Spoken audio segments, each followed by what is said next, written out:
예, 안녕하십니까. 중개사 법령 및 실무 해설을 담당할 홍덕기 교수입니다. 오늘 아침 눈을 떠보니까 날씨가 좀 쌀쌀하던데 시험장으로 향하는 여러분의 발걸음이 또 어땠나 좀 염려됐어요. 또 몸과 마음이 조금 움츠러들어 제 기량을 발휘하지 못하면 어쩌나 좀 그랬는데 모두가 다 열정으로 1년 동안 수고한 모든 것을 다 쏟아부어 꼭 좋은 결과로 합격할 수 있기를 기원하며 지금 해설을 하도록 하겠습니다. 자, 그럼 먼저 1번 문제부터 보는데 1번은 쉬웠습니다. 중개 대상물에 해당하는 것은 그런데 이건 어렵지 않았어요. 자, 미채굴 광물은 이건 해당 안 되고 또 이것도 부동산이 아니죠. 자, 독립한 별개의 부동산이 아니고요. 자, 이게 이제 지목이 뭐든 상관없이 토지라면 다 이제 대표적인 부동산이고 중개 대상이 되죠. 자, 그런데 우리가 잘 알고 있는 공급받을 수 있는 지위를 가지고 있는 대토권. 자, 이것은 판례에서 해당하지 않는다 그랬죠. 자, 그래서 1번은 정답이 4번이고요. 자, 2번 보겠습니다. 자, 정책실무위원회. 자, 이것도 이제 보통 이제 출제될 거라고 우리가 예상을 했는데, 자, 대부분 우리가 알고 있어요. 자, 여기서 이제 우리가 실무사항에 암기해서 이것도 알 겁니다. 중개보수 변경에 관한 것뿐만 아니라, 그 외에 4가지가 있죠. 4가지.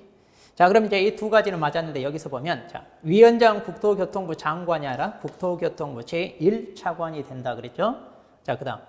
위원장이 부대견 사이로 직무를 수행할 수 없을 때 보통 이제 부위원장이 있다면 부위원장이 직무를 대행할 텐데 여기는 없어요. 그래서 위원장이 어때요? 자, 미리 지명한 위원이 업무, 직무를 대행한다 이렇게 돼 있죠. 자, 그래서 틀렸습니다.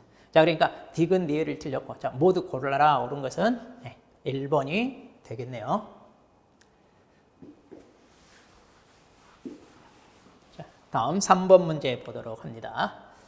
네, 사례 문제로 이제 저기 뒤에 실무 파트에 나오는 문제가 앞으로 이렇게 나오는 바람에 좀 당황스러우실 수 있는데, 자, 이건 뭐예요? 명의신탁.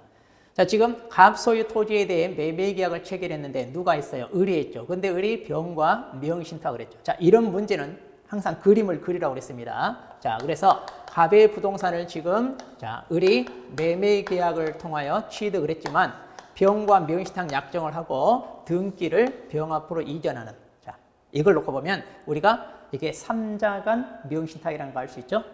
자, 그러면 이제 소유권 이전 등기는 유효하나요? 자, 이게 3자간은 뭐라고 그랬어요? 무효이고요. 그 다음. 자, 여기서 이제 여러분이 많이 혼동을 했을 거예요. 어렵다고 느꼈을 텐데. 자, 매매대금 상당 부당이득 반환 청구를 행사할 수 있다 그러는데 그럼 우리 병에게 매매 대금, 자, 이거 부당이득 반환 청구를 하려면 매수 자금을 어때요?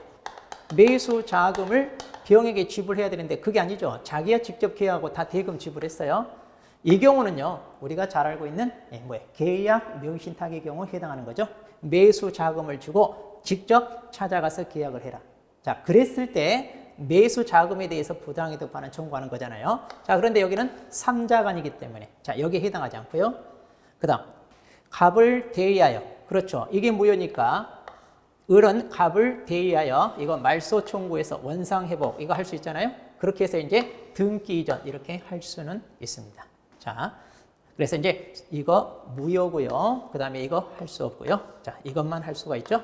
자, 그렇게 해서 이제 옳은 것을 골라라 이렇게 하시면 되겠네요. 네. 정답은 이제 3번이 되겠습니다.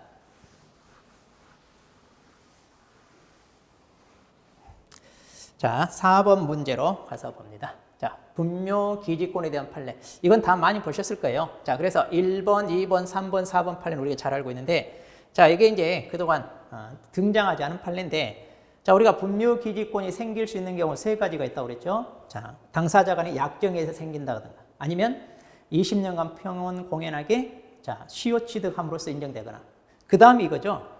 자기 토지에 분묘를 설치한 후 그 분묘를 어떻게 한다는 특약이 없이 처분했을 때 그때 이제 생길 수 있는 경우. 자, 그런데 이제 이런 경우는요. 당사자들이 약정으로 그러면 토지 사용료 즉 지료에 대해서 어때요? 얼마든지 약정을 해서 주고받고 할 수가 있죠. 네. 자, 그래서 의무가 없다가 아니라 이런 경우는요. 약정으로 얼마든지 정할 수 있습니다. 자, 그래서 5번이 틀린 문제가 되겠고요. 자, 5번 문제 보겠습니다. 자, 중개대상물에 대한 표시 광고 모니터링. 자, 이거 틀린 거 그런데. 자, 이번에 이제 부당 광고와 관련해 이번에 신설된 내용들이 좀 있어서 우리가 주의 깊게 많이 살펴봤을 텐데, 자, 보시면, 자, 5번 문제. 자, 이거죠. 자, 이건 너무나 쉬웠어요. 자, 우리가 중개대상물 표시 광고라면, 자, 개업 공인중개사에 대한 뭐예요? 이거, 자, 성명을 명시하고, 또 중개사무소에 대하여 명칭이랄지, 소재지, 연락처, 그리고 등록번호, 이건 명시해요. 그런데 소공사나 보존에 관한 사항, 이런 것은 명시해야 된다 그러는데, 이런 건 없죠.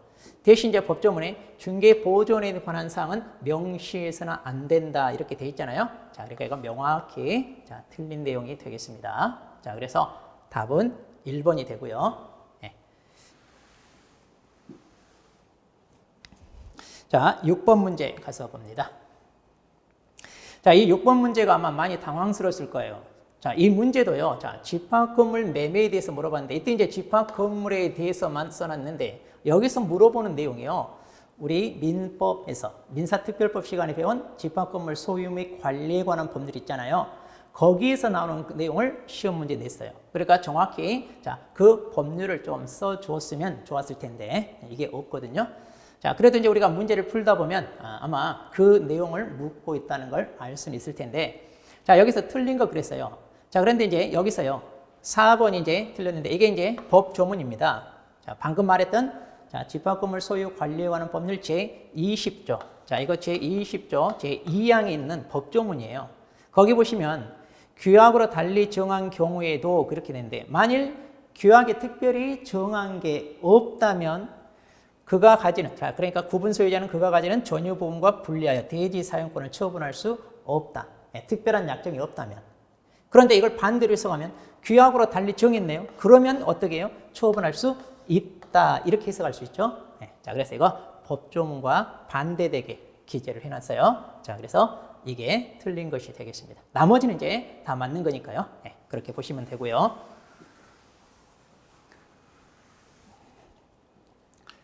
자, 7번 문제 보겠습니다. 자, 고용인에 관한 설명으로 틀린 거 그랬습니다. 자, 우리가 이제 고용신고와 고용관계 종료신고인데, 종료신고는 종료일로부터 10일이네. 그 다음에 이제 고용신고는 이제 업무 개시 전까지 해야 되죠. 자, 그 다음에 이제 소공사 같은 경우는 자격증 확인을 시도지사에 하게 돼 있고, 그 다음. 자, 보존뿐만 아니라 소공사 업무상행, 당연히 개공사 행위로 본다. 이것도 많이 봤어요. 자, 그 다음. 개공사가 중개보존을 고용했습니다. 그런데 등록 환청에 신고하는 업무 개시 전까지 등록 환청이 실시하는 직무교육을 받도록 해야 된다 그러는데 자, 소공사 실무교육 받아야 되고 보조원이 직무교육을 받는데 이런 직무교육은 언제까지 받는 거예요? 고용 신고일 전 1년 내에 받죠. 자, 그래서 고용 신고를 1년 내에 받게 한 다음에 신고를 자, 고용 신고를 업무 개시 전까지 하게 돼 있잖아요. 자, 그래서 이것도 주의해야 될 내용인데 이게 이제 틀렸네요. 네. 자, 그래서 이제 답은 4번이 되겠습니다. 자, 8번 문제 보겠습니다. 자, 중개사무소 명칭 및 등록증 개시에 관한 설명으로 틀린 거 그랬습니다. 자, 그럼 이제 이것도 이제 어렵지 않은데 자, 우리 3번 보세요. 개업 공인중개사가 아닌 자. 자, 우리 법령에서 개업 공인중개사가 아닌 자가 뭔가 위반했어요. 크게 이제 두 가지가 있는데 자, 이렇게 법정 명칭을 사용한 경우가 있고 또 중개 대상물에 대한 표시 광고를 한 경우가 있습니다. 그러면 이 개공사인자는 무조건 다 얼마예요? 1년 이하 또는 1,000만 원 이하. 이거 많이 외우실 거예요. 자, 그래서 3년 3천이 아니라 1년 1천에 해당합니다. 자, 그래서 3번이 틀렸고요. 정답은 3번.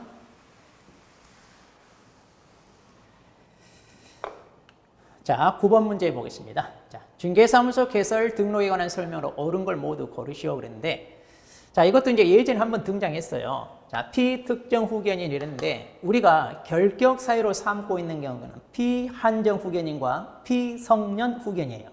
자, 이들은요. 자, 결격 사유지만 그럼 피특정 후견인은 결격 사유냐? 결격 사유가 아니죠. 따라서 등록을 할 수 없는 게 아니라 이거 할 수 있습니다. 자, 그런데 이제 집행유예를 받았을 때는요, 집행유예 기간 동안 결격이에요. 그러니까 등록을 할 수 없죠. 그 다음, 사회적 협동조합입니다. 자, 사회적 협동조합은 비영리법인이기 때문에 등록을 할 수 없죠. 자, 그래서, 자, 이건 할 수 없다. 자, 그러면 이제 여기서 옳은 것을 골라라 그러면, 니은이 되겠네요. 자, 이제 박스 문제가 많이 출제되긴 했습니다만은, 자, 그렇게 개수가 많잖아요. 보통 이제 박스 안에 개수가 4개 정도 이렇게 돼 있으니까 그렇게 이제 부담스럽게 느껴지지는 않았을 거예요. 자, 다음 10번 문제 보겠습니다. 자, 법인인 개업 공인중개사 업무범위에 해당하지 않는 거 그랬습니다. 자, 이것도 우리가 법 제14조에서 규정된 법정 업무 있잖아요. 자, 그런데 그 중에 개업 공인중개사를 대상으로 하는 공제 업무 대행하는 거. 자, 이건 없죠. 자, 이거는 없습니다. 자, 그래서 쉽게 찾았을 걸로 봅니다. 자, 그래서 답은 3번이고요. 자, 11번 보겠습니다. 자, 이제 우리가 확인 설명사항과 전속 중개 계약 시 정보 공개사항. 이건 이제 암기에서 차이점 아마 구분하면서 했을 텐데. 자, 이 세 가지는 뭐예요? 공통사항이죠. 자, 이 세 개는 공통사항인데 취득함에 부담이 될 조세의 종류 및 세율. 자, 이것과 그 다음에 중개 보수 실비 금액과 산출력 있잖아요. 이건 어디에만 해당돼요? 이거는 확인 설명사항에만 해당되죠. 그러니까 이건 공통사항이에요. 또 전속 중개 계약에 따라 정보 공개사항 여기에만 해당되는 게 이제 뭐가 있어요? 우리가 잘 알고 있는 또 공시지가라는 게 있죠. 자, 그래서 이제 이것만 서로 차이가 있고 나머지는 대부분 공통사항이다. 이렇게 정리하셨으면 이것도 쉽게 맞췄을 거라고 봅니다. 자, 그럼 이제 공통으로 규정된 거 기역, 니은, 디귿. 자, 3번이 되겠네요.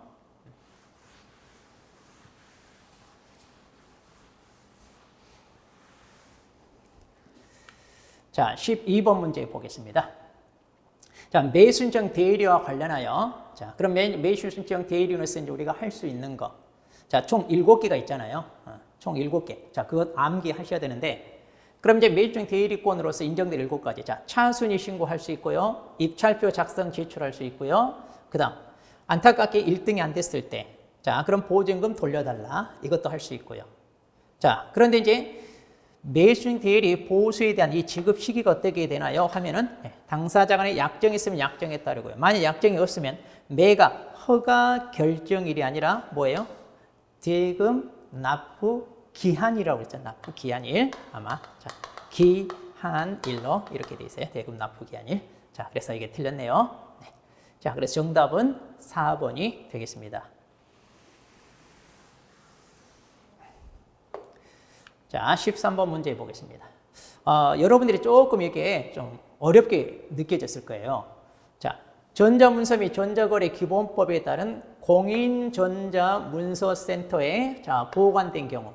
이런 경우는 이제 개업공인중개사가 자기가 직접 보관하지 않아도 된다 그랬는데, 자, 그게 이제 우리 법조문에 직접적으로 규정되어 있는 거 없는 거 골라라 그랬는데, 아마 많이 보셨을 거예요.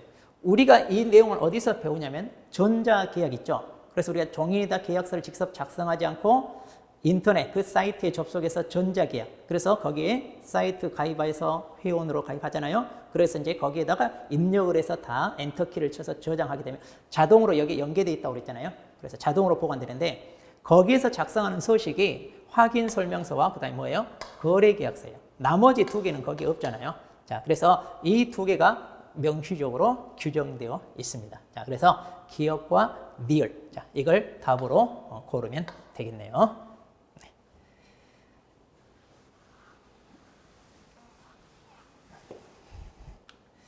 자, 14번. 자, 이게 좀 예상을 벗어난 문제입니다. 솔직히 이런 경우는 우리가 공부할 때 거의 다루지도 않았고요. 그리고 또 출제할 만한 그런 내용은 아니에요. 그러니까 이제 출제자가 솔직히 이제 난이도 조정 차원에서 한번 낸 문제 같은데, 자, 이거는요, 다음에 뭐 출제한다고 해서 우리가 또 암기하거나 이런 건 아닙니다. 자, 그래서 법조문에 보면, 자, 여기 서식이에요. 이건 없어요, 이거. 자, 그래서 이제 답은 이제 5번이 되는데, 이건 틀려도요, 너무 실망하거나 그럴 필요는 없습니다. 우리가 문제를 풀다 보면 아예 틀리라고 내는 문제가 있거든요. 네. 그런 경우는 우리가 이거 고민해 가면서 답이 뭘까 이럴 필요 없어요. 그냥 다음 문제로 넘어가시면 됩니다. 네. 운 좋게 찍어서 맞으면 뭐 괜찮고요. 자, 그래서 이 문제는 틀린 거에 대해서 너무 실망하지 않도록 그렇게 하십시오. 자, 15번 문제입니다. 자, 손해배상 책임 보장에 관한 설명으로 자, 틀린 거 그랬습니다. 아마 이것이 1번 지문 같은 경우는 이제 우리가 중개가 완성됐을 때, 자, 이것은 아마 했을 거예요. 중개가 완성됐을 때 거래 당사자에게, 자, 나는 어디에 가입했고요, 금액은 얼마 설정했고요, 기간은 언제부터 언제까지고, 이걸 설명도 하고 사본도 교부한다. 네, 이건 잘 알아요. 자, 그런데 이제 여기서 여러분이 조금 주의하시는데, 자, 개업 공인중개사가 고의로서 손해를 입혔습니다. 그러면 재산상 손해뿐만 아니라 비재산적 손해에 대해서도 중개사법에 따라 이렇게 손해배상해야 되나요? 그런데 자, 우리 중개사법상 손해배상의 범위가 뭐라고 그랬어요? 재산상 손해에 대해서라고 그랬죠. 그래서 아마 우리 수업 시간에 들어봤을 거예요. 비재산적, 다시 말해 정신적 손해 같은 경우는 그럼 어떻게 하나요? 자, 이거는 중개사법에 따라 책임을 지는 게 아니라 민법에 따라 책임을 진다 이랬죠. 자, 그래서 우리 중개사법에 따라 책임을 지는 범위는 뭐다? 재산상 손해에 대해서. 그리고 비재산적 손해는 해당되지 않죠. 자, 그래서 이걸 고르면 돼요. 나머지는 뭐 크게 문제될 거는 없습니다. 네.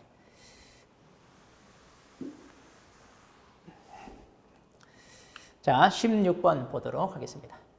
자, 사무소를 관할 지역, 자, 내로 이전을 했네요. 자, 문제를 읽을 때 이런 건 놓치면 안 됩니다. 그래서 꼭 이렇게 체크를 하면서 푸시는 게 좋은데, 자, 틀린 걸 모두 골라라. 자, 틀린 겁니다. 자, 이전 신고는 이전한 날로부터 10일 내에 해야 되죠. 그 다음 이제 신고를 받았어요. 그러면 등록증의 변경사항을 적어 교부할 수 없고 재교부해야 된다는데, 자, 관할 내라고 그랬잖아요. 관할 내로 옮기면요, 이 등록증에 바뀌는 내용이 어때요? 다시 말해 변경사항이 주소잖아요. 다른 내용은 다 같아요. 그러면 굳이 새로 재발급할 게 아니라 기존에 반납했던 등록증에 이 변경사항만 교부할 수 있다고 그랬죠. 관할 내로 이전했을 때는. 그런데 관할 밖으로 옮겼을 때는 이렇게 할 수가 없어요. 왜? 등록 관청이 바뀌니까 항상 재발급해야 됩니다. 자, 그러니까 이건 틀렸고요. 그 다음 이전 신고할 때 등록증 제출하지 않아도 된다 아니라 사무소 이전 신고할 때 신고서에 우리가 첨부해야 되는 서류가 두 가지가 있잖아요. 그게 뭐예요? 자, 이 등록증하고 그리고 사무소 확보 증명 서류. 자, 이거 두 개 첨부해서 제출하게 되어 있죠. 자, 그리고 이제 건축물 대장에 기재되지 않은 건물로 이전할 때는요, 그 기재가 지연되는 사유, 이거 제출하라 그랬어요. 이거 이제 등록할 때도 마찬가지입니다. 네. 자, 그래서 이제 이거 두 개가 틀렸습니다. 네. 자, 그래서 틀린 거, 자, 이렇게 찾으시면 되고요.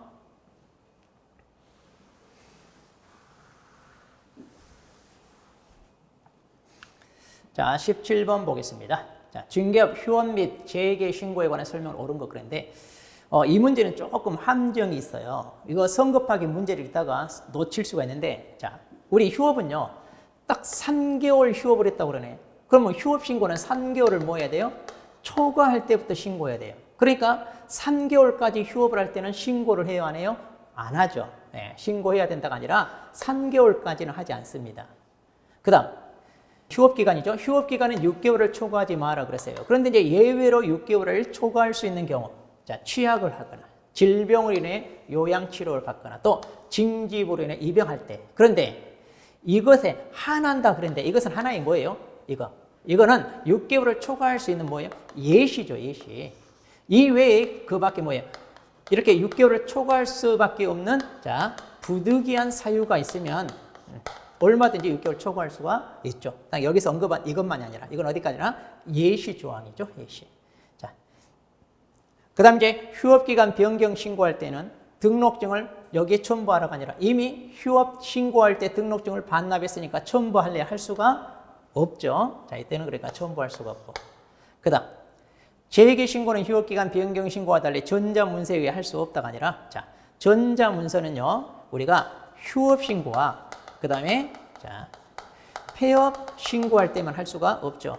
왜냐? 이때는 등록증 첨부해서 반납을 해야 되기 때문에 직접 방문 신고해야 돼요. 그런데, 자, 이렇게 변경 신고와 재개 신고. 자, 이렇게 재개 신고와 변경 신고는 둘 다 전자문서가 가능하죠. 자, 그래서 틀렸네요. 자, 그리고 이제 신고를 받으면, 이제 재개 신고를 받으면 등록관청은요, 등록증을 즉시 반환하라 그랬죠. 자, 그래서 답은 5번입니다.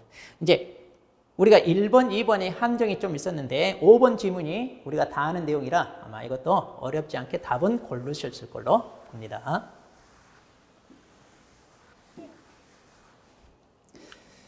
자, 18번 문제입니다. 자, 이것도 이제 쉬웠어요. 자, 우리가 간판 철거해야 되는 거 어떻게 암기했어요?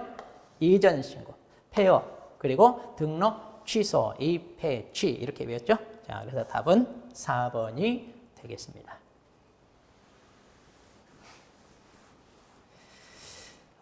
난이도가 조금 있는 문제들이 있었어요. 그런데 쉬운 문제는요, 쉬웠어요. 그러니까 여러분들이 시간 안배를 얼마나 잘 하셨냐, 여기에 조금 좌우될 것 같아. 괜히 어려운 문제 만나서 그걸 푸느라 고민하다 이걸 시간을 많이 빼앗기면 나중에 쉬운 문제를 놓쳤을 수 있을 것 같아요. 자, 그래서 시간 안배를 좀 잘했다면 생각만큼 그렇게 점수가 낮거나 그러진 않았을 텐데, 자, 어떻게 하셨나 조금 걱정은 됩니다. 자, 모두들 잘 했을 거라고 보고요.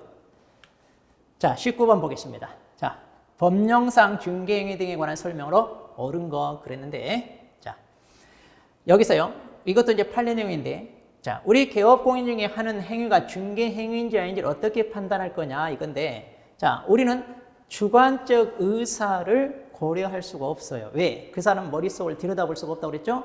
자, 그러니까 주관적 의사를 기준으로 판단하는 게 아니라 겉으로 드러나는, 그러니까 외형상 객관적으로 판단할 수밖에 없다 그랬죠? 자, 그래서 이걸로 판단해야지 주관적 의사를 기준으로 하는 게 아니다 그랬죠?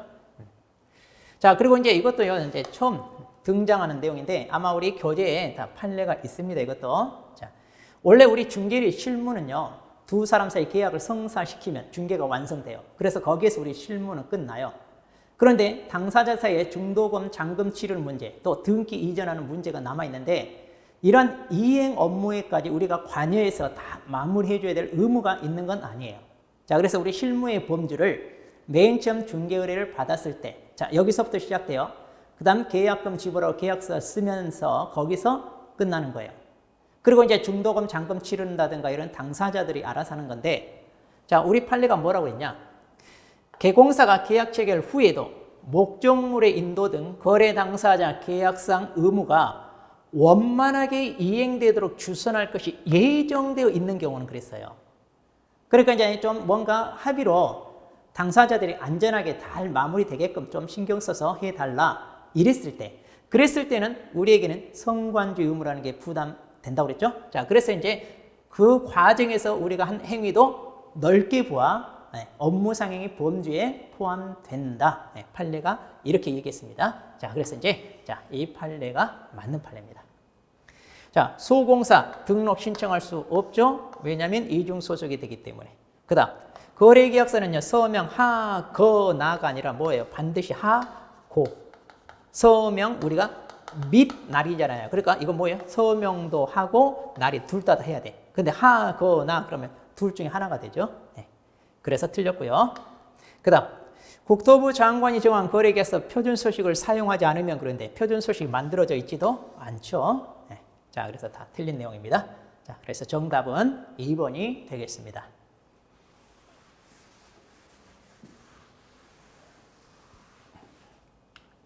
자, 20번 문제 보겠습니다. 여러분 이제 문제를 풀었을 때 조금 어렵게 느껴지는 문제였습니다. 자, 그러면 여기서 이제 묻는 문제가 뭐냐? 자, 벌금이나 또는 과태료를 부과할 때 그 기준, 그러니까 금액이 얼마 이렇게 정해지잖아요. 그럼 그 정해지는 금액은 무엇을 기준으로 정해지느냐 그 얘기예요. 여기 보니까 계약 체결 당시 개별 공시지가에 따른 해당 토지 가격 그랬잖아요. 그러면 이거는 뭐냐면 우리가 토지거래 허가를 받아야 되는데 토지거래 허가를 받지 않고 계약을 체결했을 때 제재가 기억나시나요? 2년 이하의 징역 또는 30% 이하 벌금 그랬어요. 그럼 여기서 30%가 뭐냐? 토지가격인데 이거 얘기하는 거예요. 계약 체결 당시 개별 공시지가에 따른 해당 토지가격, 그 토지가격의 30% 이하의 벌금입니다. 그러니까 토지거래 허가 위반이 된 제재가 부과될 때 이게 적용이 되는 거예요. 이 기준. 그러면 이제 여기 자, 허가 없이 했을 때 이거 적용되죠? 그다음 또 이거 같은 얘기입니다. 자, 그러니까 허가를 받지 않고 계약을 체결하라 또는 어때요? 속임수나 그 밖에 부정한 방법으로 허가를 받았을 때 2년 이하의 징역 또는 30% 이하 벌금. 이때 이 30%가 여기 기준의 30%. 그다음 자, 해당 부동산 등의 취득 가액 비율 그랬네요. 그럼 이건 어디서 나온 말이냐? 예, 우리 부동산 거래 신고와 관련하여 자, 여기 보시면 실거래가를 거짓으로 신고했을 때, 그다음 자, 계약을 체결한 후 신고 의무자가 아닌 자가 또 거짓으로 신고했을 때, 자, 이때가 이제 우리가 어떻게 돼요? 아마 자 5% 이하 뭐예요? 과태료 이렇게 돼. 5%. 그럼 이때 5%는 무엇의 5%냐? 바로 이 부동산 등 취득가액의 5%. 자, 취득가액의 5%. 그러니까 이제 여기 해당되는데, 그럼 외국인이 부정한 방법 허가를 받아 토지 취득 계약을 체결했다. 그러면 외국인도요, 이게 특례 규정을 적용하여 허가를 받지 않았거나 또는 이렇게 부정한 방법 허가를 받으면 제재가 어떻게 돼요? 2년 이하의 징역 또는 2천만 원 이하의 벌금이에요. 자, 그런데 여기서 2천만 원 이하 이 벌금이 뭘 금액으로 2천만 원이냐? 여기에는 언급이 없어요, 우리 법조문에. 자, 그래서 이제 이게 적용되지 않는 케이스. 자, 나머지는 이런 말들이 있어요. 이런 말들 기준이. 자, 그런데 여기에는 없습니다. 자, 그래서 자, 여러분들이 이제 정답을 고를 때 이제 이거 자, 2번을 골라야 되는데, 아마 지금까지 우리가 보았던 형태의 문제가 아니고 좀 낯설고 그래서 많이 당황하고 어려운 문제에 속했을 걸로 봅니다. 자, 그래서 답은 2번.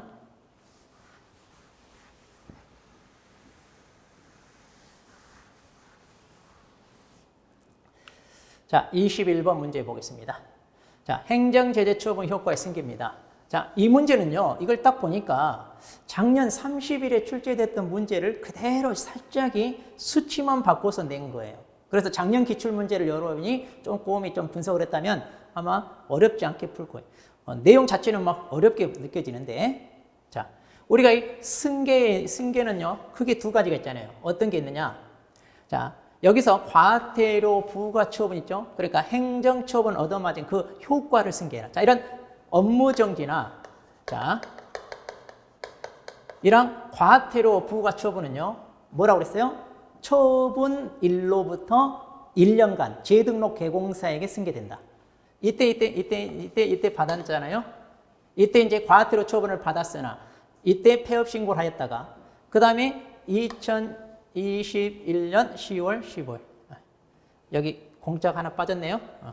자, 2021년입니다. 자, 10월 15일 다시 등록을 했어요. 그러면 승계된다 그랬는데, 자 보세요. 1년이 지났어요, 안 지났어요? 우리가 처분일로부터 1년 돼 1년이 안 지났잖아요. 1년이 안 지났으니까 승계가 되죠. 자, 처분일로부터 1년간 그랬잖아요. 자, 그러니까 1년이 안 됐어요. 그다음, 자, 우리가 이제 승계되는 게 또 하나가 더 있죠. 자, 이렇게 이제 행정처분 효과의 승계가 있고요. 그다음, 폐업 신고 전 위법 행위에 대한 신고. 자, 이렇게 폐업하기 전에 위법 행위를 저질러 놓고 이게 이제 적발이 돼요. 행정처분 얻어맞을 것 같으니까 얼른 폐업하고 도망가요. 그리고 이제 잊어먹었겠지 하고 다시 나타나. 그럼 원칙적으로 폐업 신고 전 위법 행위에 대한 해당 처분을 할 수 있다 그랬잖아요. 그런데 이런 해당 처분을 할 때 폐업 기간과 폐업 사유를 고려하라 그랬죠. 그래서 이렇게 예외로 폐업 기간을 고려했더니, 자, 지금 여기 보세요. 전속 계약서를 사용하지 않고 했다. 이거 우리가 업무정지 사유잖아요. 그 다음에 여기 다른 사람에게 자기 상호를 사용하여 업무를 하게 했어요. 자, 그럼 이거 등록 취소 사유잖아요. 자, 그러니까 이렇게 행정처분에 해당하는 잘못을 저지르고 폐업했다가 다시 등록을 했는데 폐업 기간을 고려했더니 업무정지 같은 경우는 폐업 기간이 1년이 지나면, 등록 취소는 폐업 기간이 3년이 지나면 해당 처분을 하지 않는다 그랬어요. 자, 그러면 여기 보세요. 자, 이때 8월 1일 날 전속계약서 체결했네요. 그리고 폐업을 했습니다. 언제? 자, 그럼 언제 이걸 했는지를 보지 말고 뭐라고 그랬어요? 폐업 기간을 따지니까. 자, 여기서는 폐업 기간을 따지니까. 자, 2020년 9월 1일 날 폐업 신고했네. 그리고 2021년 10월 20일 다시 등록했어요. 그러면 폐업 기간 1년이 지났어요, 안 지났어요? 1년 지났잖아요. 1년이 경과했으니까, 자, 업무정지 1년이 지났으니까 해당 처분 한다, 안 한다고요? 해당하지 않습니다. 그런데 할 수 있다. 틀렸잖아요. 그 다음, 등록 취소는 폐업 기간이 3년 지나면 할 수 없어요. 자, 그런데 보세요. 2018년 9월 5일 날 폐업을 했어요. 그리고 2021년 10월 5일째 등록했어요. 자, 그럼 계산해봐요. 18년, 19년, 20년, 21년. 그러니까 1년, 2년, 3년인데 9월 5일인데 10월 5일이니까 3년 지났잖아요. 3년을 경과했으니까 처분 대상이 아니란 얘기입니다. 처분 대상. 자, 그래서 이거 1년 지났는지 3년 지났는지 그 기간 계산하는 거예요. 자, 작년에도 이와 유사하게 출제됐었잖아요. 자, 그래서 기출문제에 훈련을 했다면 이것도 무난하게 맞췄을 걸로 봅니다. 자, 그래서 옳은 것은요. 예, 자, 기억 하나. 답은 1번이 되겠습니다.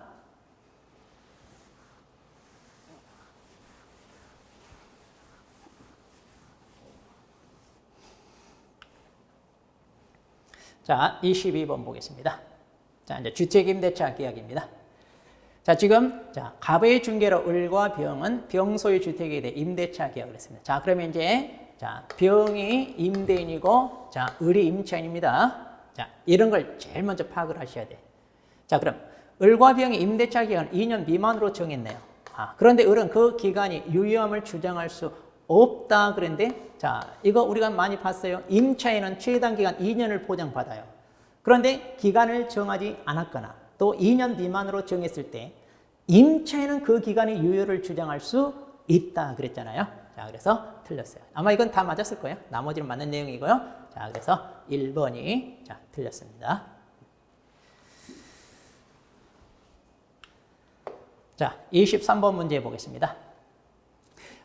이번 문제 이제 박스형 문제가 많았는데 그나마 다행인 게요. 행정처분, 암기해야 될 게 우리가 좀 부담스럽지만 이런 암기가 그렇게 어렵지 않게 그러니까 우리가 암기 비법을 통하여 암기만 조금 신경 써서 했다면 거의 맞을 수 있게끔 어렵지 않게 출제했어요. 자, 그래서 박스형 문제라 하더라도요. 부담은 없었을 걸로 봅니다. 자, 취소 사유에 해당하는 것. 자, 부정한 방법으로 취득했어요. 취소 사유고요. 다른 사람에게 자격증을 대여했어요. 취소 사유죠. 그 다음에 정지 처분을 받고 정지 기간 중에 업무를 했어요. 자, 이것도 취소 사유에 해당하죠. 네, 자, 그래서 답은 자, 5번이고요. 세 가지 다 해당되겠습니다. 자, 그 다음 괄원에 들어갈 숫자 바르게 나열한 거 그랬는데 자, 이것도 뭐 그렇게 어렵진 않았을 겁니다. 자, 1번 이제 상습법 묻는데 자, 최근 1년 이내에 이 법에 의하여 뭐예요?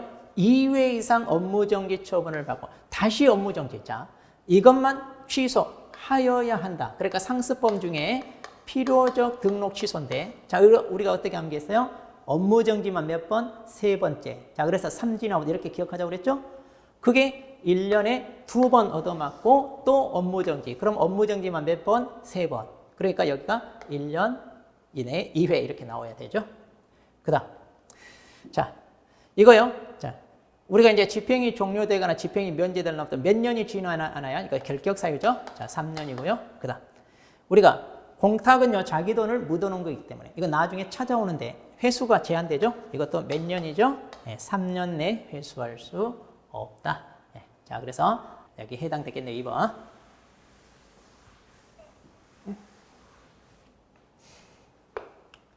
자, 25번. 자, 이것도 이제, 자, 그렇게 뭐 어렵잖아요. 자, 등록을 취소하여야 하는, 그러니까 뭐예요? 취소 반드시 해야 되는, 그러니까 필요적 등록 취소 골라라. 그거죠. 자, 그럼 법인 해산 필요적 취소 맞고요. 그 다음, 거짓 부정한 방법 등록 맞고요. 이중 등록 맞고요. 그 다음, 금고 이상의 집행유예인데, 유예기간, 이거 결격이잖아요. 결격이니까, 예, 필요적 취소. 예, 다 해당되네요. 이것도. 예. 자, 그래서 이제 답은 5번이고요. 자, 26번 보겠습니다. 자, 이제 보증 설정과 관련하여 옳은 거 그랬습니다. 자, 여기서 이제 조금 이 내용이 어려웠어요. 아마 여러분들이 그냥 보지 못한 그런 지문이 있었는데, 자, 보겠습니다. 우리가 이제 보증 설정을 언제 합니까? 등록 후 업무 개시 전까지 하라 그랬잖아요. 자, 그렇게 해서 이제 보증 설정을 했어요. 그럼 등록관청한테 신고를 해야 되는데, 이때 신고할 때, 이때 서류를 제출하면서 전자문서로도 제출할 수 없다 그러는데, 보통 우리 전자문서는 된다고 그랬잖아요. 요즘은 행정청에 있어서 이런 절차를 간소화하기 위해서. 자, 그래서 이제 우리가 편리를 위해서 전자문서가 대부분 됩니다. 그러면 이제 전자문서 인정되지 않는 경우 이런 것만 몇 가지 외우라고 그랬죠. 대표적인 게 우리가 휴업신고나 퇴업신고 같은 경우 있었잖아요. 네. 그리고 이제 대부분 전자문서도 된다 이렇게 보시면 돼요. 자, 이거 되고요. 자, 그래서 없다 했으니까 네, 틀린 거. 그 다음, 자, 우리가 이제 보증 설정하에 등록관청한테 신고를 하게 돼 있는데 보증기관이 보증사실 등록관청에 직접 통보하게 되면 어때요? 이것도 따로 할 필요 있다 없다? 없다. 자, 그러니까 이제 이것도 이제 하나의 예외죠. 편의를 봐주는 겁니다. 그 다음, 자, 이건 많이 봤습니다. 보증을 다른 보증으로 변경합니다. 자, 그럼 변경은 언제까지 해야 되나요? 효력이 있는 기간 중에 해야지 지난 후에 하면 안 돼. 그러면 공백이 생기잖아요. 그러면 안 된다. 자, 그래서 변경은 효력 기간 중. 그 다음 기간 만료로 인한 재설정은 기간 만료일까지. 자, 이런 식으로 우리가 다 정리했을 거예요. 자, 이 4번 지문이 어려웠어요. 자, 손해배상 책임 보증 변경 신고서. 자, 이제 우리가 변경을 할 때 이제 신고서 작성해서 이제 제출해야 될 텐데, 이 서식에 보면 보증란, 이 보증란 쓰는 데 있어요. 아마 우리 기본서 한번 찾아보시면 이 서식이 나와 있을 거예요.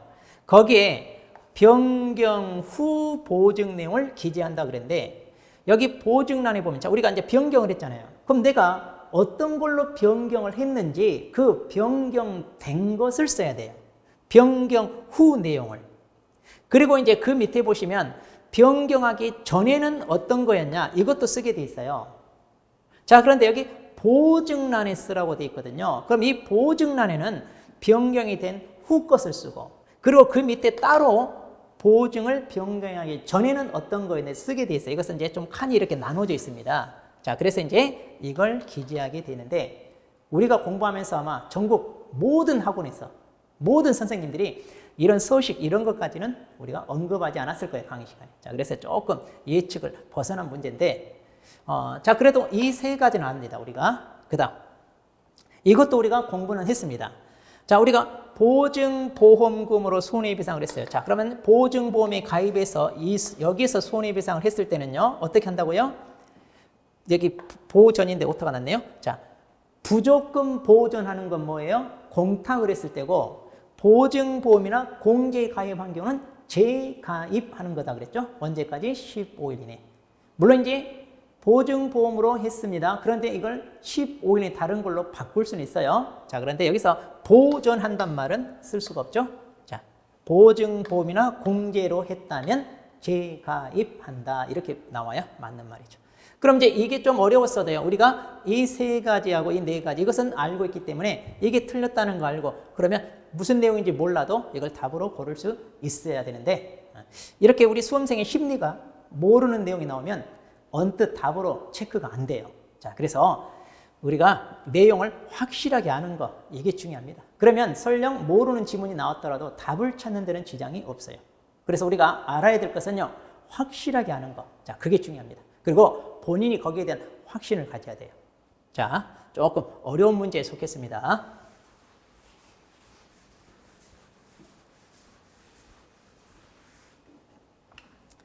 자, 27번 문제 보겠습니다. 자, 협회에 대해서, 자, 틀린 거 그랬는데, 자, 이것도 뭐 그렇게 어렵지 않았어요. 자, 협회는 시도지사로부터 위탁을 받아 실무교육에 관한 업무 할 수 있고요. 그래서 수탁 업무에 교육 업무와 시험 시행 업무가 있죠. 그 다음, 자, 책임준비금 다른 용도로 사용할 때, 그러면 이제 전용하기 전에 국장한테 승인을 받고요. 자, 이거 이제 조심할 게, 협회 설립 목적을 달성하기 위한 경우, 자, 부동산 정보 제공에 관한 업무를 수행할 수 없다가 아니라, 협회의 고유 업무에 보면, 자, 고유 업무 보면 정보 제공에 관한 업무, 이거 들어가 있잖아요. 그래서 협회가 국장으로부터 거래정보망, 이거 지정을 받아서, 사업자 지정을 받아서 정보망 운영을 하고 있습니다. 그 정보망 이름이 한방이라고 되어 있잖아요. 한방. 자, 그래서 지금 현재 국토부 장관으로부터 지정을 받아 운영하는 정보망은요, 협회가 운영하는 것밖에 없어요. 자, 그래서 이거 할 수 있습니다. 없는 게 아니라.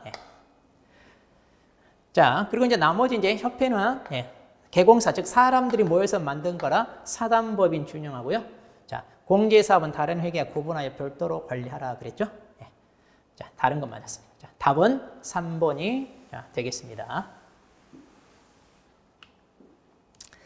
자, 28번. 자, 보상금 지급 받을 수 있는 대상.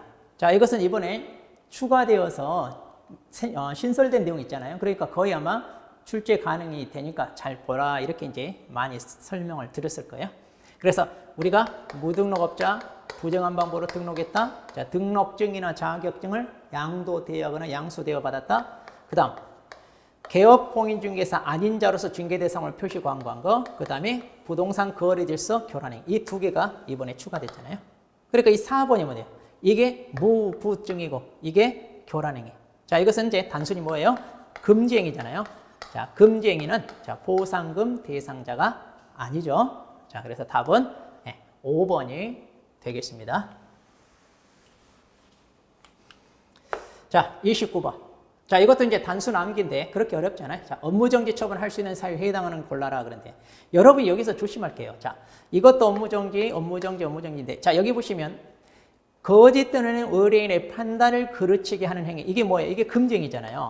자, 그러면 금쟁이는 뭐냐 하면은 이거 임의적 등록 취소 사유입니다. 그럼 임의적 등록 취소 사유는 이게요, 업무정지 사유도 된다는 거. 자, 이걸 놓치면 안 돼요. 근데 대부분 우리 수험생들이 이것만 고르려고 돼. 의무적 취소니까 여기 해당 안 된다. 굉장히 위험해요. 그러니까 여기 의무적 취소는 업무정지 사유에 해당한다는 거. 자, 그래서 이제 다 해당되겠습니다.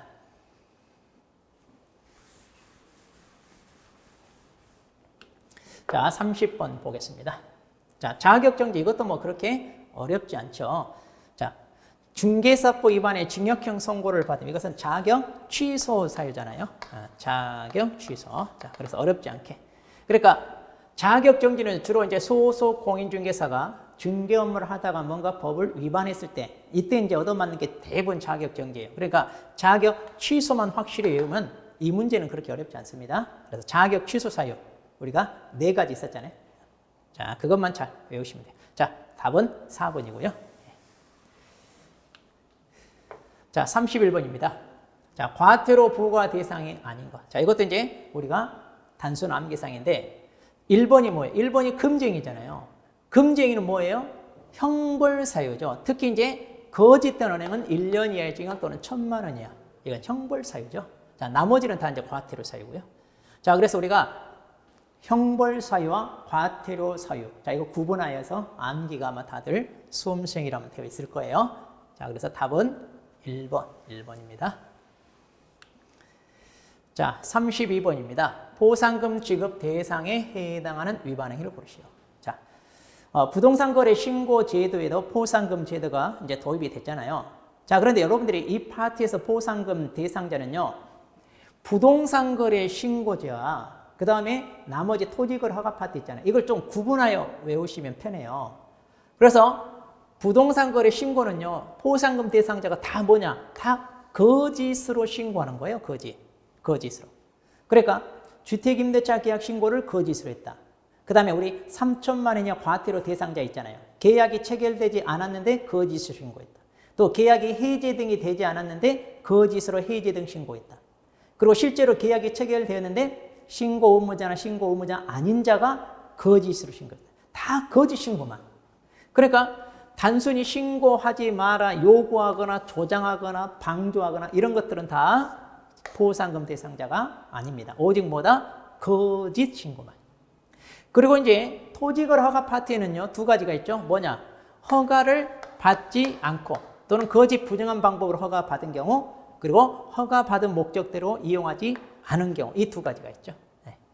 자, 그래서 해당되는 위반 행위는 자, 기억하고 지금 여기서는 디귿이 되겠네요. 기억과 디귿. 자, 답은 1번이 되겠습니다. 자, 그 다음. 자, 중개사무소 설치에 관한 설명으로 틀린 거. 이번 문제를 보다 보면 우리가 이제 목차대로 쭉 그동안 시험을 많이 치러 왔어요. 여러분 정리하기 편하게. 근데 이번 시험이 아주 뒤죽박죽으로 됐거든요. 이러다 보면 같은 문제를 하더라도 좀 어렵게 느껴져요. 그래서 저 뒤에 있는 파트가 앞으로 넘어와서 딱 부딪히면 순간 당황스럽고, 아마 이런 걸로도 이제 출제 난이도 조정도 하고 그러는데 이번이 조금 이렇게 뒤죽박죽이라 조금 힘들었을 것 같아요. 자, 사무소 설치가 이제 뒤쪽에 나와 있는데, 자, 틀린 거 그랬네요.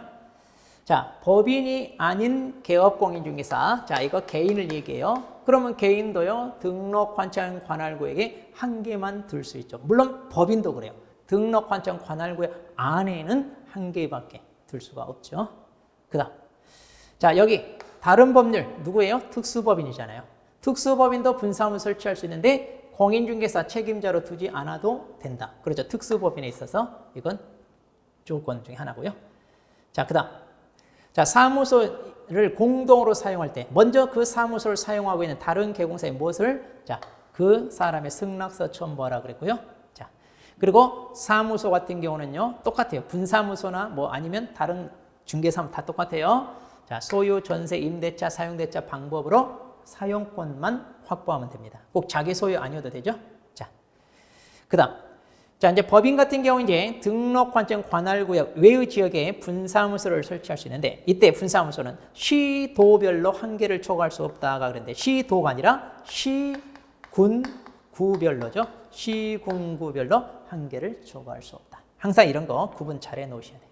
자, 그래서 답이 5번이 되겠습니다. 자, 34번 문제입니다. 이번에 이제 신설된 내용이잖아요. 그래서 출제가 꼭 될 거다. 이렇게 이제 많이 준비하셨을 텐데, 자, 한번 보겠습니다. 자, 여기서 이제 부동산 거래 신고와 관련하여 그 물건이 주택일 때, 자, 주택일 때는 우리가 공통신고사항 외에 추가신고사항이 있었죠. 그 추가신고사항이 뭐예요? 매수했을 때 자금 조달 계획과 입주 계획, 이게 들어간 거있죠. 자, 그걸 보도록 하겠습니다. 자, 그런데 여기서 중요한 단서가 있습니다. 자, 갑, 을, 병은 자연이익. 다시 말해 법인 외의자고요. 여기 정의 누구라고 했냐? 아, 지방공기업법상 지방공단이라고 그랬네요. 그러면 이런 걸 우리가 뭐라고 했어요? 국가 등이다 그랬잖아요. 그러면 여기서 중요한 힌트 뭐냐? 거래 당사자 일방이 국가 등일 때는 자금 조달 입주계획 이 신고가 뭐예요? 예, 제외된다는 거. 이거 놓치면 안 돼요, 이거. 자, 그래서 뭐든지 이런 단서가 있으면요, 이게 왜 있을까? 이걸 생각해야지. 이거 무시하고 문제를 풀면 안 됩니다. 자, 그럼 보겠습니다. 자, 갑입니다. 자연인. 자, 투기과열지구네요. 자, 투기과열지구는 금액 상관이 없어요. 자, 그러니까 실거래가 얼마인지 볼 필요 없이, 자, 이거 당연히 뭐예요? 자금 조달 입주계획. 이거 들어갑니다. 자, 이거 당연히 들어가고요. 예. 그 다음. 주택부상 투기과열지구 조정대상지역 외의 장소. 아, 그러니까 외의 장소니까 뭐란 얘기예요? 이거 우리 비규제지역이죠. 자, 비규제지역 같은 경우는 금액이 정해져 있어요. 얼마? 6억 이상. 아하, 근데 6억 이상인데 5억이네요. 그럼 이건 신고 대상이 아니죠. 자, 규제지역은 금액 상관이 없어요. 그런데 비규제지역은 금액이 정해져 있어요. 6억 이상일 때만. 자, 그러니까 해당이 안 되고. 자, 이게 문제입니다. 자, 투기과열지구라고 그랬어요. 그런데 정소유 주택을 10억에 매수를 했네요. 그러면 자, 갑 자연인인데 계약 당사자가 누구였죠? 국가 등이네요. 그러면 계약 당사자 일방이 국가 등이기 때문에 신고 대상에서 이거 뭐한다? 제외됩니다. 아하, 그래서 이것도 제외되니까. 이건 놓치면 큰일 나잖아요. 자, 그래서 기억만. 자, 그래서 기억만 신고해야 되는 상황입니다. 자, 그래서 이제 답은 1번이 되겠습니다.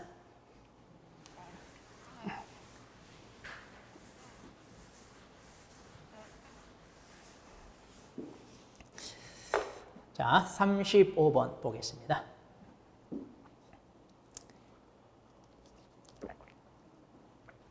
자, 이제 주택임대차 계약이네요. 자, 개공사 갑이 A도 BC 소재 X주택에 관한 을과 병 간의 임대차 계약을 중개하면서, 자, 주택임대차 계약 신고. 이번에 신설됐죠. 이것도 아마 우리 출제 1순위다 해서 많이 봤을 거예요. 자, 근데 내용은 어렵지 않죠? 우리가 주택임대차 신고할 때 보증금이 얼마? 6천만 원 이상이죠. 6천만 원. 그리고 월차임은 얼마? 30만 원을 초과할 때. 그때 신고 대상이고요. 그럼 신고를 언제까지 한다? 계약 체결일로부터 30일 이내. 자, 이렇게 하시면 돼요. 자, 그러면 정답 3번이 되겠네요. 자, 이건 아주 쉬웠어요. 자, 36번 보겠습니다. 이것도 쉬웠어요. 자, 피해자의 명시한 의사에 반하여 벌하지 않는 것. 이걸 우리가 뭐라고 그랬어요? 자, 반의사 불벌죄. 그럼 우리 법 통틀어서 반의사 불벌죄에 해당하는 거 딱 하나 들었죠. 딱 하나. 뭐예요? 업무상 비밀 누설. 이게 이제 1년 이하 1,000만 원 이하잖아요. 이것만 반의사 불벌죄. 자, 뭐 다른 거 볼 필요 없이 그냥 답은 2번이 되겠습니다. 자, 37번 보겠습니다. 자, 외국인 등의 부동산 취득에 관한 설명 옳은 것은, 그래서 자, 이제 특례 규정이네요. 자, 외국인 특례 규정. 자, 대한민국 국적을 보유하고 있지 않은 개인이 이사나 임원인데 이들이 2분의 1 이상 차지하고 있으면 이것도 뭘로? 네, 외국인 등에 해당하죠. 그래서 이거 외국인 포함에 해당하고요. 그다음, 자, 건축물을 개축했다. 자, 이거 이번에 신설된 거잖아요. 신축, 증축, 개축, 재축. 자, 이런 식으로 취득을 했을 때 이것도 신고 대상에 포함된다고 이번에 신설된 거예요. 자, 그래서 이것도 해야 되고요. 그다음, 군사시설, 군사기지 및 군사시설 보호법에 따른 이 보고 안의 토지는 외국인 등이 뭐예요? 취득할 수 없다. 좀 생략되는데 다. 그런데 할 수 있다 없다? 있죠. 당연히 이건 허가 대상이잖아요. 그러니까 허가를 받으면 당연히 이것은 취득할 수가 있죠. 자, 그래서 없다 했어요. 자, 틀렸고요. 그 다음, 허가를 받지 않고 생태경관 보호전지의 토지를 취득. 아하, 그럼 이것도 우리 허가 대상이잖아요. 허가 대상인데 허가를 받지 않으면 그 계약은 뭐다? 무효입니다. 그래서 효력 발생하지 않는다. 예. 자, 그러면 이제, 자, 옳은 것은, 자, 그럼 디귿이 틀렸네요. 자, 그러면 기역, 니은, 리을. 자, 이렇게 정답이 되겠습니다.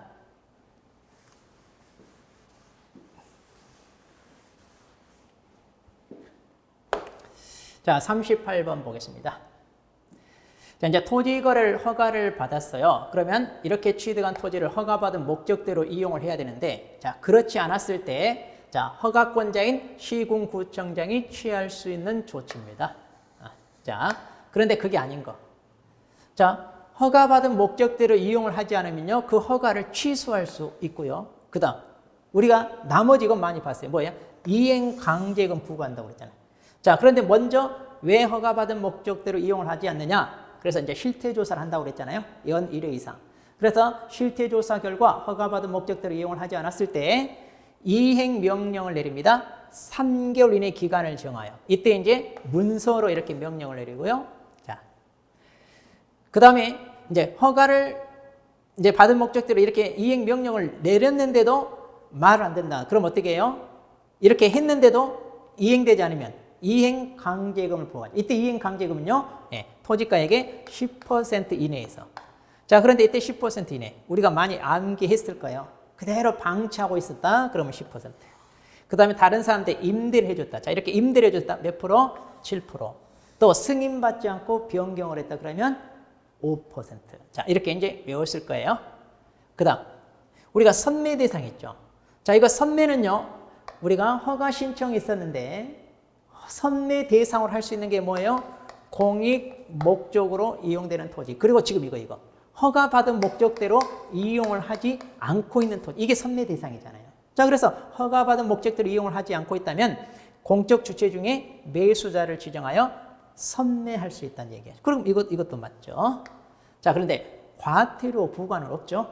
이행 강제금 부과가 있는 거지 과태료 부과가 아니죠. 자, 그래서 답은 자, 1번이 됩니다.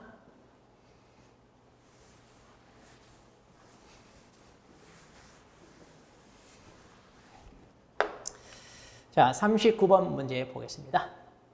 자, 지금 부동산 거래 신고 등에 관한 법률이 의외로 출제가 좀 많이 됐어요, 이번에. 왜냐면 신설된 내용이 있어서 그러잖아요. 자, 그래서 여러분이 앞으로 이제 잘 보셔야 될 텐데. 자, 옳은 것은 그렇습니다. 자, 부동산 거래 신고 등에 관한 법률상 토지 거래. 막 어렵진 않아요. 자, 지정 공고한 날로부터 언제 효력이 발생하나요? 이거 뭐야? 5일 후에 발생하는 거죠. 자, 그다음. 자, 지정 당시 국장이나 시도지사가 따로 정하여 공고하지 않은 경우. 보통 이거 10%에서 300% 이내에서 따로 정하여 공고할 수 있는데 그렇지 않았을 때 도시지역인데 녹지지역이라면 녹지지역은 뭐예요? 자, 100제곱미터 이하면 허가 안 받죠. 이걸 초과에 허가 받죠. 그런데 180이니까 100을 넘잖아요. 그러면 허가 필요 없다가 아니라 당연히 허가를 받아야 됩니다. 뭐 따로 이렇게 300%까지 했다면 이제 뭐 300제곱미터까지 갈 텐데 이게 없다고 했으니까 100만 넘어도 허가 대상이 된다 그런 얘기예요. 그다음, 자, 취득일로부터 10년간 허가받은 목적대로 이용해라. 그런데 10년이 아니라 우리 대통령령에 보면 뭐예요? 5년 이내로 정하고 있죠. 5년 이내. 자, 그래서 가장 긴 현상 보존을 위한다. 그러면 5년. 임대 사업을 목적으로 이제 토지를 취득한다. 그랬을 때도 5년. 그리고 무슨 사업을 위한다. 그러면 4년. 그리고 나머지 다 2년. 자, 다 5년 이내로 정하고 있습니다. 10년이 아니라. 그다음, 자, 이행 강제금을 부과했습니다. 그런데 이의를 제기하려면 이 고지 받은 날부터 60일이 아니라 뭐다? 30일. 자, 이의 제기 30일 이내 하라 그랬죠. 자, 그다음. 자, 여기서 이제 허가에 대해서 불허가 처분을 받았어요. 그러면 1개월 이내에 뭐 할 수 있다? 매수 청구. 자, 이렇게 매수 청구는요, 불허가 받았을 때만. 그리고 이의 신청은요, 허가 또는 불허가 처분에 대해서 다 할 수 있죠. 물론 둘 다 1개월 이내에 하는 겁니다. 자, 그래서 여기서 맞는 것은 5번이 되겠습니다.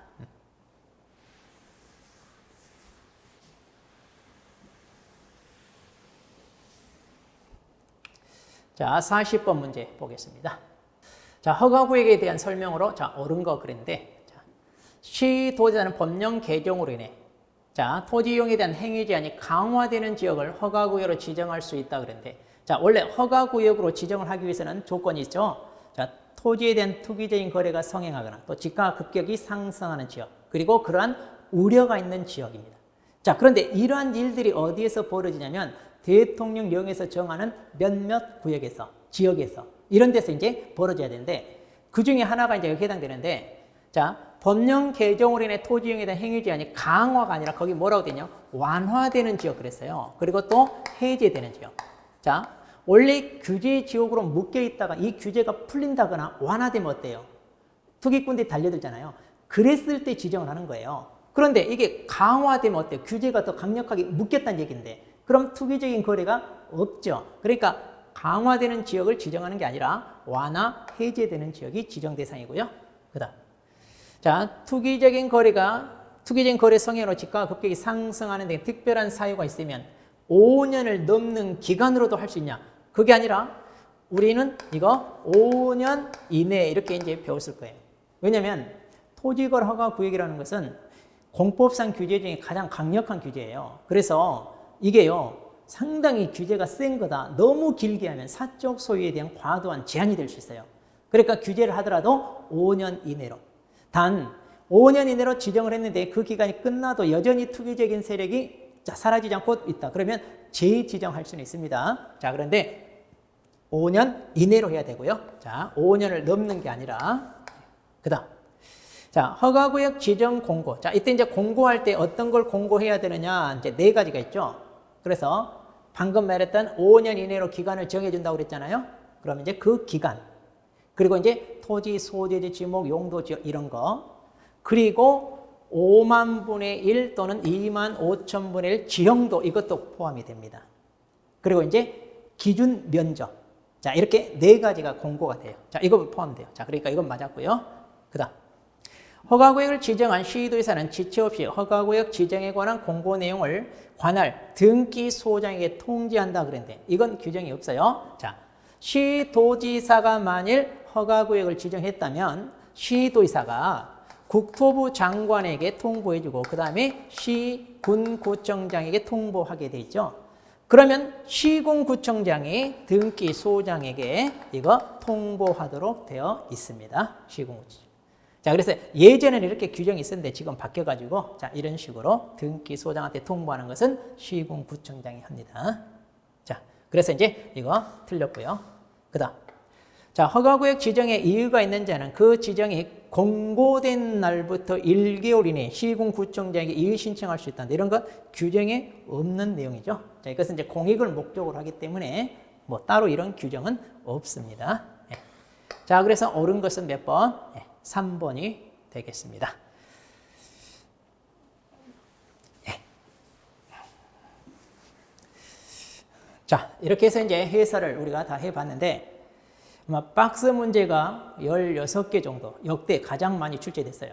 그래서 아마 박스 문제 같은 경우 우리 수험생들한테 시간을 좀 많이 걸리게 하고 어렵게 느껴지는 부분이 있습니다. 그래서 체감이 조금 어렵게 느껴졌다고 아마 많이 보실 건데 어렵게 물어보는 문제는 있었습니다. 그런데 쉽게 나오는 것은 쉽게 물어봤어요. 그래서 답을 찾는데 그렇게 어렵진 않았을 겁니다. 그래서 충실하게 공부를 하신 수험생이라면 예전보다는 조금 어렵게 출제된 건 맞습니다만은 아마 합격하는 데는 그렇게 지장이 없는 점수는 획득했으리라 이렇게 봅니다. 어쨌든 여러분 1년 동안 고생 많으셨고요. 푹 쉬시고 다음 더 좋은 계획으로 여러분 인생을 설계하시기 바랍니다. 자, 듣느라 수고하셨습니다.